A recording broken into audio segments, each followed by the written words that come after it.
For clarification, I have heard both the songs Voyage and Topper Cliff already.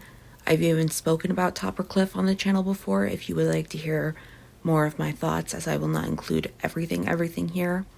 But I have not heard the rest of the Door album yet, and yet I have a lot of thoughts because as a body of work I find this album fascinating. I think it's very inquisitive and introspective, two qualities I think I tend to like and see myself in a lot. Naturally, with a name like Door, I think it says a lot about passages, but of time. It contrasts the before and after of experiences. It also considers what it will mean when the speaker is fully gone, if you can be fully gone, and how to feel about the conclusions we personally reach. Like I said, I've heard Voyage, but that is where we will be starting for the purpose of reviewing the album as a whole, and I can't say I had taken special interest in looking at the lyrics a lot before making this video. Looking at them now, it's immediately apparent that they include opposing ideas, being on the edge versus distant, moonlight versus morning, being in darkness versus having the ability to bloom, and the unknown versus today. The first verse hinges on the idea of losing a white flower. We have it, then we don't. It goes beyond, and they convey this in a grammatically complex sentence. The act of going beyond is simple, but to lose something you once had does entail more structural complexity. They regard yesterday's worries said to be beyond the waves, making me question if the white flower is what these worries refer to. But there are a lot of references to water in this song, and throughout the album it's very important to understand that water is symbolic of life, and as such emerging from water has always been symbolic of rebirth. Think Beowulf after fighting Grendel's mother. The speaker is notably not emerging from water though, they are floating on it, implicating the rebirthing process is more subtle here. They hold on to dreams, essentially holding on to the unconscious, but they're not entrenched in the psychoanalysis aspect, real psychoanalysis, the Freudian shit.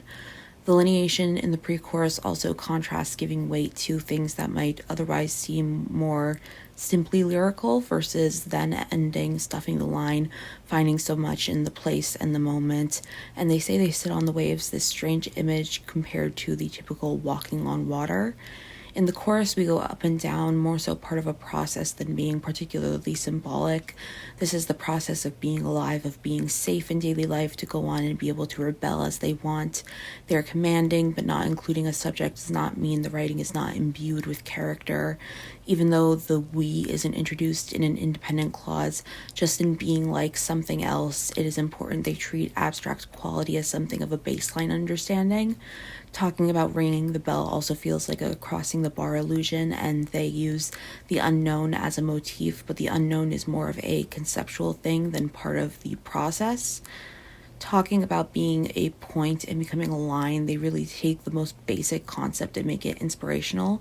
Geometric philosophies, if that's a thing, usually take more complex forms like shapes, angles, and planes, but they don't have to. Bare bones bear their bones. But I personally really like more intimate philosophy. Sometimes it's most effective to communicate in a way that only makes sense to you, or it's hard to explain why they do mean so much. Literature expands the mind to grow through others, but also to ultimately comfort itself. With anaphora and epistrophe, we also get this feeling of being all-consumed. The second pre-chorus changes to include longer lines, having achieved more complexity that gives space for that. And in the bridge, the lineation is also interesting in that only one independent clause has its own line, but it's tied to the others, making things feel careful and intentional. If we do immediately employs not anaphora but parallel structure, taking more ownership of the happenings, including anthropomorphism. Both of them eye the speaker's knees, the endpoint of or what branches away from the lower leg, the body's foundation. And love is confirmed in a way that is deceptively simple because it's not foundational for them. There's also questionable anaphora versus easily seen epistrophe describing different emotions and musical genres, which should make it feel more real, but they are separate, lacking complexity, even if an end result in genre form is assured. We also have to question if what they feel as actual music is a weapon, and if the song is a weapon, being extremely short and to the point. They put limits on sunshine. It seems light or lack thereof is something you can give and receive from others. The things described are not a matter of time, though, not consistent. And what the speaker can always offer is love, but it's never going to be conventional, and you have to accept that. They feel things in full capacity while trying to tune things out, the subject seeming exploitative. Then again, the words touch and affectionate feel sterile. There are no words, but it's not because words are unimaginable. In the end, it's a matter of fact. They say, you stop me, suggesting things are a matter of stopping, not something that eats at you, whether in a good way or a bad way. There is a degree of separation in stipulations. Sea of Hope begins with a full sentence about breaking, and the following lines are mostly broken apart. They stuff a line about recurring behavior, but the effects are still broken up. They're dealing with their mental state and should question the accountability of those in power. They use the word give with extra weight, never truly at a loss in more senses than simply one. There's rather sparse lineation, honestly leaning into new satisfaction and simplicity. They are facing up, and this indicates feeling new optimism with affirming sentiments. They contrast this with the abstract image of tears in a heart, many purely figurative layers in question, despite the direct communication. There is a crumbling simile, hypothetical and putting off manifestation, contrasted with composure and control, both being rather romanticized. They are still focused on the secrets, though, uncanny emotions not complementing the rest of the song. They also speak of an unbelievable miracle, putting it on a pedestal. Using the word feel implicates the illogical nature, something they do not think over. In the bridge, they take apart the uncanny, talking about meeting the day they hoped for. The day as a character in itself, though not one they could have actively wanted or understood. They characterize the sea, but through adverbs, the literal something we are still unable to define. They make lots of commands, trying to attain something. However, they end the song by saying thank you, a direct communication with lineation that still ties into the speaker as a character. Between Summer and Winter is pretty different from the rest of the album in terms of subject matter, not because the rest of the album isn't dark at all, but it seems the most uniquely personal rather than something most, if not all, people are exposed to in some form at some point. It's not universal, even if it is more common than one would like. I believe the speaker is between extreme relationships, welcoming and seeking out the toxicity they are used to.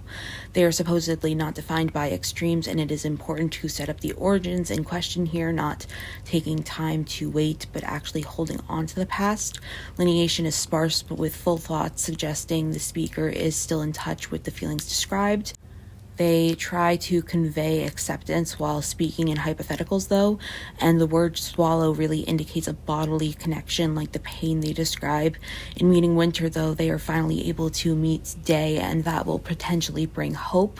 The speaker conveys that things weren't always so bad. They indicate the role of sex in the relationship, or a time in their life when they didn't actively question the relationship, and one has to ask why you would go out of your way to leave the familiar. They go on to romanticize Winter, embracing it, but it's still part of a cycle, and it might deserve more serious consideration, and we have to ask if this is a process they are welcoming, or if the lack of reevaluation is going to make things even worse. Destiny is a bit one note in terms of the devices it uses. There's a lot, and I mean a lot, of anaphora. First, it conveys the speaker as underneath their choices, almost like Atlas holding the world, and it is very inquisitive and introspective. The anaphora cements the importance of origins and elicits the fear of if things were different. It is ultimately interpersonal. Beyond that, questioning if they would lose to time otherwise might suggest they feel they have won. In my opinion, Destiny's purpose is to set up the other side of the character arc in Topper Cliff, even if most people who hear Topper Cliff will not get to hear that origin. In the first verse, they talk about being locked inside versus their weaknesses being thrown out into the open. You have a simple sentence, then a chopped line, and then weighted sentiments with specific phrasing and parentheticals. The speaker and the subject are pitted against each other, their commentary limiting itself. They also ask a rhetorical question, and they are truly able to sum things up succinctly. Their line of questioning is ingrained in their reality and nothing else, but they transition from diminishing to vicious, very different tonally from Destiny's quiet anxiety. They say the subject's invite to a party never existed, and the lack of existence does not bother the speaker. They are very playful. It's the little man who is at a loss versus what Destiny portrayed. Their words are weighed down by what is fake about the world, possibly including the existence of a god. In the chorus, they are self-assured, not caring about the other. They suggest hand waves could be dangerous in a different scenario, but they want there to be an apparent contrast and disassociation. Their positive self-talk is distorted, revealing anxieties that are still there. Through repetition, we get a sense that they are determined and bothered. They are conversational and snide as well as commanding. They want this person to be more of a threat than they are for all of the trouble they are causing. The characterization is simple and obvious. They directly question things, the phrasing insinuating the topic is something they lack, not asking specifically, have you? It might seem like the speaker and the subject are the same on the surface, but the stuffing comes out and they're not determined but desperate with skin in the game. The speaker is on the top socially and they want to feel that contrast between them and the cliff, but are afraid of going down, making them question if this was what they wanted. In the end, they are losing themselves, not using a grammatical subject when saying they don't need a favor, as if their worries are becoming less apparent. Jenga, the title, is important. It's a precarious game. It's hard to tell what will make everything fall, so you need to be careful. You need to care about what is around you, even if it would end you when alternatively given attention. They are very direct. They cannot say anything inherently disparaging. The worst they say is rumors, and they really have to be beyond simple, redundant even. Despite the atmosphere, they are still playing the game, still taking their turn, and they are assertive as much as allowed. The lineation is cut up. The term necessary snack is kind of oxymoronic. The truth might as well be the gossip, and their intentions and actions only mean so much. And they know that, but it's gone beyond their generation. People become more callous, even if they don't see it that way, because it's normal for them. They aren't winning, though, and the subject is preventing it without a care. The quote-unquote bubble only means so much, but it's dangerous. A bubble will burst, and with the bubble they mean the service. It's almost like there's no option to abstain, and I do think they use the term bubble and winner to speak on those ideas in the industry itself. When speaking about better or worse or right, we can't say who's wrong. That goes left unsaid, and the sentences are not filled, but they tell you to fill things up. They are not partaking, but it's par for the course regardless. The game will end regardless, and it will have just been a game. However, they are speaking in the present tense, so you have to wonder what they get out of it, if anything. Then again, it's a game. Indigo Promise is a Rochelle Mead novel. Moving on. I'm kidding, but also not. The we described is dependent on time. There's a simple intimacy to the lyrics. They also say we don't need, suggesting we have no needs in general. Words can be tossed aside and they foster a connection. There is so much involved, the action itself, touch, sound, and eye contact, but things are also simpler. They get close, but the lyrics also deserve breath and a response, truly implicating multiple thematic planes. They then go on to describe themselves having wanted in past tense, like the promise was made before now. Things may or may not have changed. They convey simplicity in the present and the future. They tremble together, some sort of peace in doing it together. And they use so many adverbs with a wide variety of stipulations. There's also a physical approach to the abstract, again, bringing in the planes. Post-chorus is vague through a filter, and there is discombobulated phrasing and imagery. They have to fly past what does not feel right, suddenly portrays some distorted time. Things come in pieces, in intense pieces, and comparisons are thrown about willy-nilly. We don't know what they mean exactly. Also, everything is relative and everything has personal meaning. They can overcome anything with personal meaning, and that meaning practically swells, and every repetition adds a filter. Send a letter starts with flowery, high language. The speaker is seeking out any connection, even if it's on a level that's impossible to know. They throw away logic, leaning into feeling and human connection, the opposite of the other being hell, any theoretical connections being heaven. The stipulations of time are regarded but not given into, and they repeatedly refer to spaces, these gaps imbued. The lineation gives weight to the parts that give you a break, but it's still the subject's spaces, implicating intertextuality. They will write away different times and situations, but still retrieve. Writing away doesn't mean they're gone. It means experiencing on a different plane. You write away what you remember, and the roundabout nature of what they thus describe creates an odd sort of nostalgia. They are still in the present as well, though, bearing their conclusions with authenticity. They reference the reconsolidation process and describe rising to a page glorifying things once more. Over the Rainbow conveys the speaker's emotions upon reaching the end of their life. It's not able to be completed in one line, and any regret is not disconnected either. It notably takes might to bear your truth. They speak of figurative things, hoping things stay figurative. They employ a dependent clause, but with a subject and a predicate regarding time. You have to ask in the post-chorus if these sentiments are going to be too late or just in time. You get the contrast of peeking through the filter versus being alone versus raw emotionality versus getting to physically be together. They describe a different kind of visual art. They are physical but reactionary and positive, and they have some idea of an end too. Their foundations are theoretical early days, but at realities every day. They're in tune with good perception, but are losing themselves in memories where they hope they can find each other. They know heaven, though, so they have no reason to be scared. Finally, we have In the Rain, which feels to me, in a word, optimistic. Whatever they speak of, they give breath. Whispers are intimate while directed toward the whole world, and there is this passive voice that does not implicate the grammatical subject, but instead the emotions involved. We have the memory of a memory feeling very intimate, and they say they are transparent beneath the rain, implicating rebirth without obstruction. They're in tune with art and given new life and new color, but this idea of new life is also able to travel rather than just go away. And even if they portray this non-literal quote-unquote painting, it's present. It feels real, reflecting the dominant color of the moment. They also love memories, and they do it despite how they leave you. Nature heals you, water heals you, physical feelings should be celebrated, however innocent, running and also stumbling and smiling about it.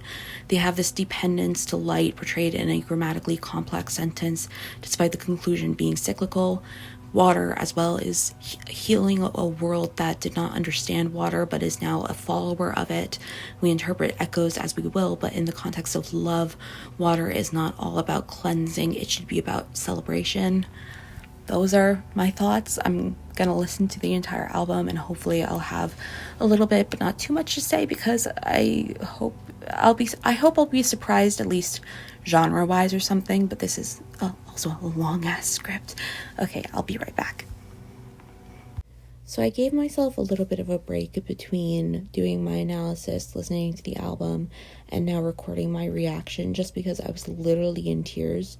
It made me cry. People throw around the term no skip album. This is one of the greatest examples of a no skip album that I have ever heard in my entire life. I feel like I have emotional attachments to each and every song without having listened to them more than once.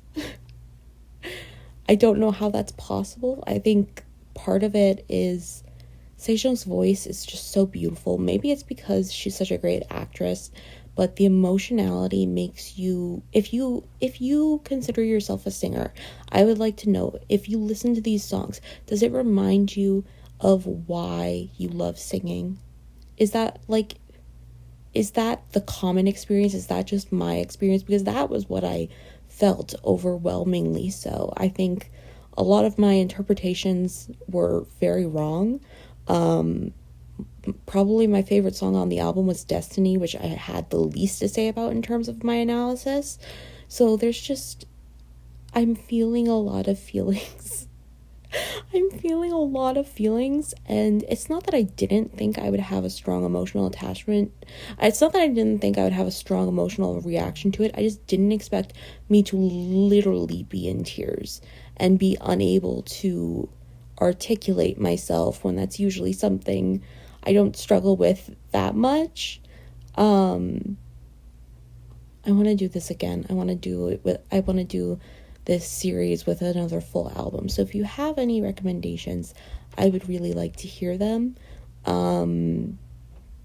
Yeah, this was a fantastic experience, and I'm so grateful. So yeah.